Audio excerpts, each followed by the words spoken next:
Nobody told me this about aquarium stability, and once you see it, you can't unsee it.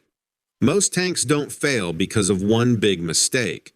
They fail because they never stop being interrupted. They're constantly being reset, corrected, tweaked, and fixed until the system never gets the chance to finish becoming what it's supposed to be. From the outside, instability looks like a dozen different problems. Algae that keeps coming back. Fish that never quite color up. Parameters that look fine one week and drift the next. A tank that behaves for a while, then randomly goes sideways. People chase each symptom as if it's a separate issue, but they're all pointing to the same thing. The tank never settled. Aquariums don't become stable by accident. Stability is not the default state. It's something you either build toward or sabotage without realizing it. And most advice in this hobby unintentionally teaches people how to sabotage it. The first misconception is that stability comes from control. Test more, adjust more, intervene faster. But stability doesn't come from tight control. It comes from internal balance, a system that can absorb change without reacting violently, a system that doesn't panic every time something shifts slightly. Fish don't need perfection. They need consistency. This is why brand new tanks feel so fragile. There's no buffer yet, no depth, no history. Every input shows up immediately. Feed a little extra, something spikes. Miss a cleaning, something clouds. Add a fish, everything shifts. People respond by stepping in harder, doing more, changing more water, swapping media, adding chemicals. And every one of those actions delays stability instead of creating it. Aquarium stability is built the same way ecosystems are built, slowly, layer by layer. Biology establishes first, then redundancy, then resilience. You don't get resilience by resetting the environment over and over. You get it by letting the system learn how to handle its own load. One of the biggest reasons tanks never stabilize is because filtration is misunderstood. People think filtration is about keeping water clear. Clear water is easy, stable water is hard. Mechanical filtration removes debris. Biological filtration processes waste. Those are not the same job, and confusing them leads to tanks that look good but behave poorly. A system with barely enough biological capacity will survive, but it will never relax. It will always be right on the edge. Any extra feeding, any missed maintenance, any added fish pushes it past what it can process. That's when people say the tank is sensitive. It's not sensitive. It's undersized internally. Another silent killer of stability is overreaction. A number on a test kit twitches, and suddenly the tank gets a correction. pH down, water change, media swap, additives. Remove additives. Each move changes the environment the bacteria and fish were just adapting to. Instead of letting the system find equilibrium, it's constantly shoved in a new direction. Fish adapt to stable conditions better than they adapt to better conditions. A tank that's slightly imperfect but consistent will outperform a tank that's constantly being optimized. This is why some older, neglected-looking tanks quietly thrive, while newer, meticulously maintained ones struggle. The old tank isn't magic. It's finished. Algae is another area where stability gets misunderstood. Algae isn't a sign of failure. It's a sign of imbalance in timing. Light, nutrients, and biology aren't synchronized yet. People attack algae aggressively, scrubbing it away and changing water repeatedly. But that only removes the visible result. It doesn't correct the underlying rhythm of the system. In stable tanks, algae still exists, but it doesn't explode.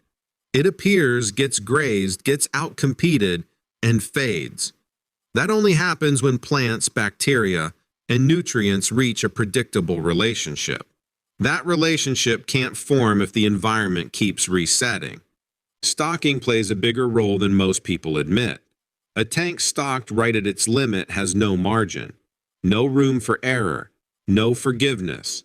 Stability loves margin. Fewer fish than the system could theoretically handle. Less feeding than the maximum they'd eagerly eat.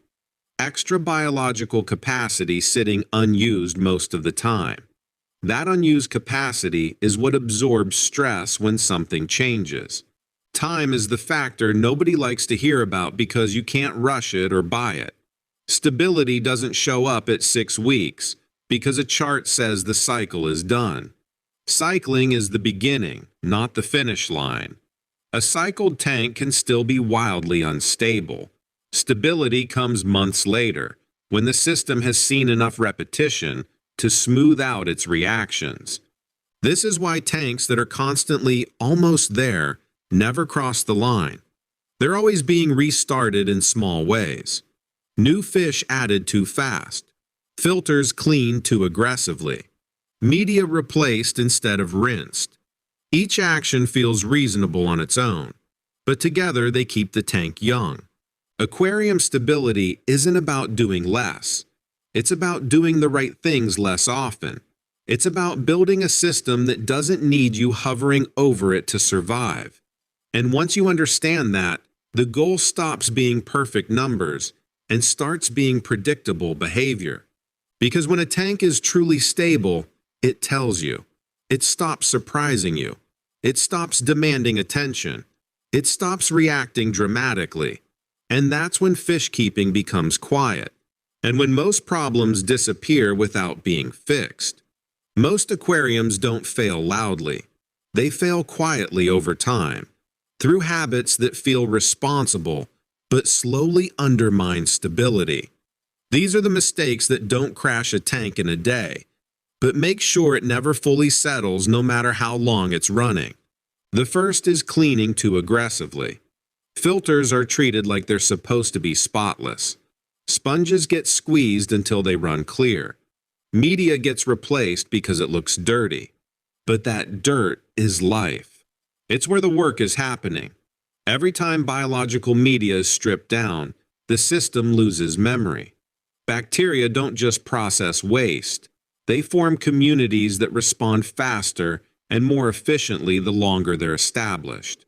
When you wipe them out, you don't just lose capacity, you lose responsiveness. A stable tank doesn't have clean filters. It has functional filters. Mechanical debris should be removed, but biological media should be disturbed as little as possible. Rinse in tank water, not tap. Never replace everything at once. And if you don't know why you're changing a piece of media, don't change it. Another stability killer is chasing numbers.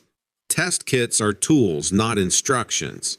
Seeing a number slightly out of range doesn't mean the tank needs immediate correction. Tanks swing naturally. Biology adjusts. Fish adapt. When you intervene every time a value twitches, you prevent the system from doing what it's designed to do. Stability comes from letting minor fluctuations resolve themselves. This is especially true with pH. Constantly adjusting pH creates an environment that never stops shifting. Fish don't suffer from a stable pH that's slightly off a chart. They suffer from one that keeps changing. Stability beats accuracy every time. Lighting is another overlooked factor. Too much light, too long, too early in a tank's life destabilizes everything downstream. Algae thrives before plants can respond.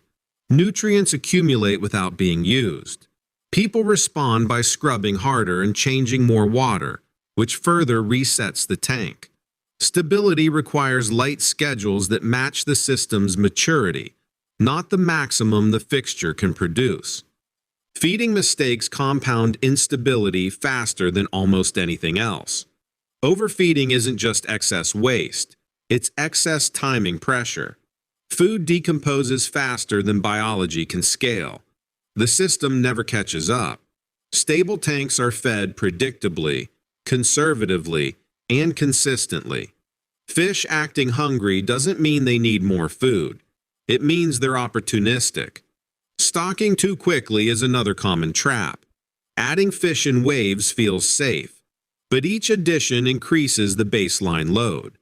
Biology adapts, but it needs time between increases. When fish are added faster than bacteria can respond, the tank lives in a permanent state of adjustment.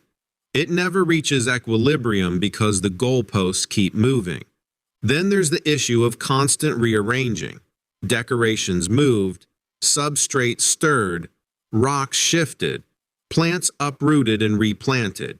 Each disruption releases trapped waste and breaks established microzones. While these actions seem harmless, they reset portions of the biological map the tank relies on. Stable tanks are left alone physically as much as possible. Water changes, when used incorrectly, can also block stability. Large frequent changes create artificial swings. The tank never gets to settle into its own chemistry because it's constantly diluted back toward tap water conditions. This doesn't mean water changes are bad. It means they should be purposeful. Small, infrequent changes support stability. Large routine changes replace it. Another mistake is relying on additives instead of capacity. Bottled bacteria, conditioners, clarifiers, they have their place, but they're not substitutes for surface area and time. Stability can't be poured in, it's built.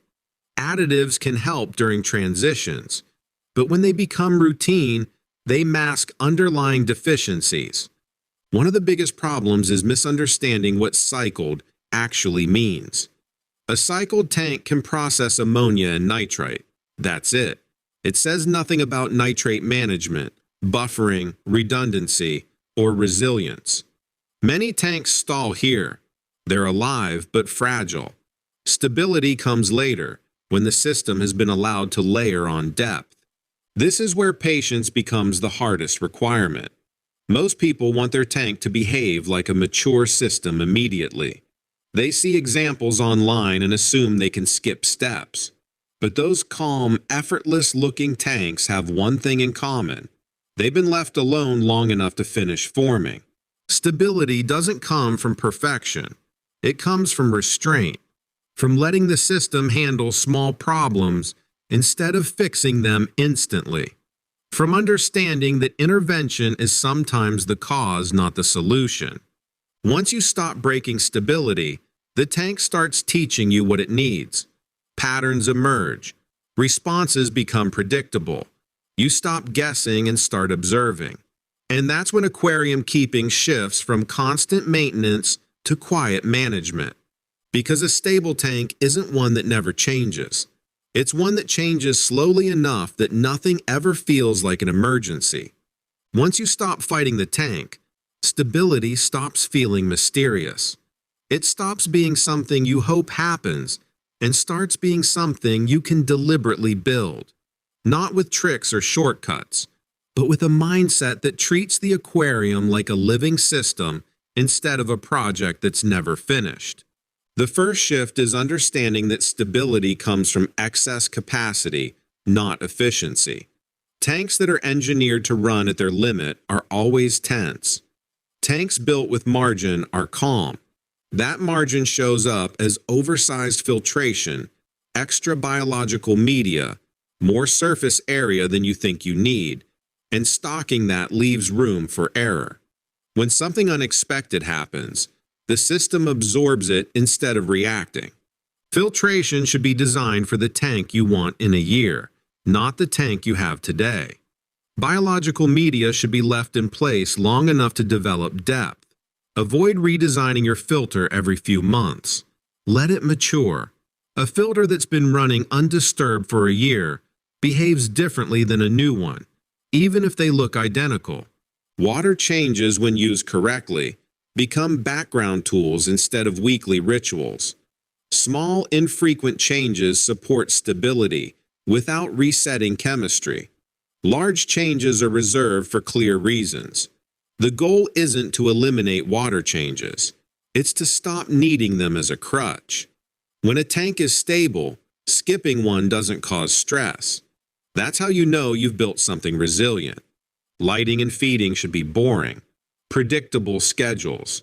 moderate intensity, no constant tweaking. Stability thrives on routine.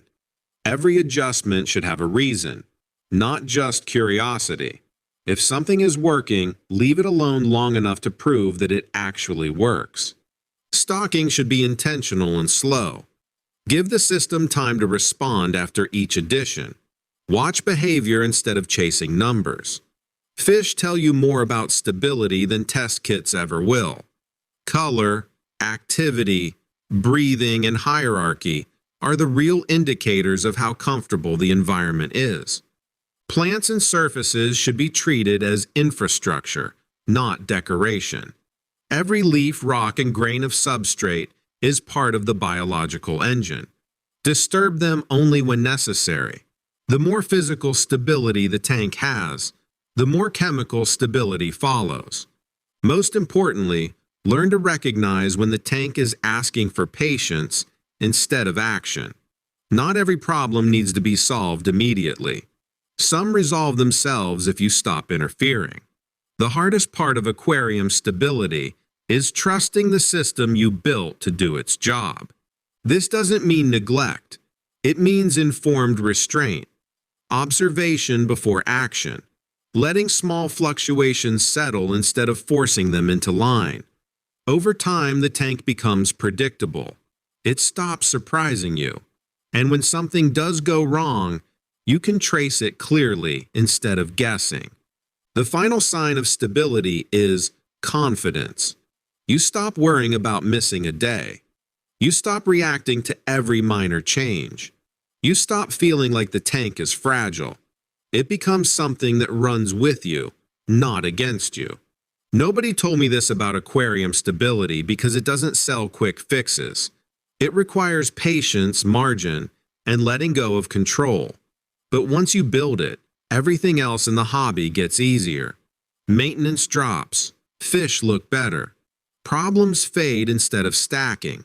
And that's the difference between a tank that survives and a tank that finally settles into what it was meant to be.